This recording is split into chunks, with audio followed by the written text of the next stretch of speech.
కేంద్ర మంత్రివర్గ కూర్పుపై బీజేపీ కసరత్తు ప్రారంభించింది. మంత్రివర్గ కూర్పుపై నడ్డా, అమిత్ షా, రాజ్నాథ్ సింగ్ దృష్టి సారించారు. ఎన్డీఏ పక్షాలకు ఎన్ని స్థానాలు ఇస్తారనే దానిపై నేడు స్పష్టత రానుంది. మరోవైపు తెలుగు రాష్ట్రాల నుంచి కేంద్ర మంత్రివర్గంలో అరడజను మందికి అవకాశం ఉండనున్నట్లు తెలుస్తోంది.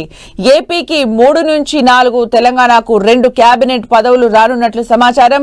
ఏపీలో టీడీపీ 3, బీజేపీ 1, జనసేనకు 1 మంత్రి పదవి దక్కే అవకాశం ఉంది. ఇటు తెలంగాణలో 2 మంత్రులుగా అవకాశం కల్పించనుంది బీజేపీ. సామాజిక సమీకరణాల ఆధారంగా కేబినెట్ లో స్థానం పొందనున్నారు నేతలు. తెలంగాణ నుంచి మంత్రివర్గం రేసులో కిషన్ రెడ్డి, బండి సంజయ్, ఈటెల రాజేందర్, డీకే అరుణ, ధర్మపురి అరవింద్ ఉన్నారు.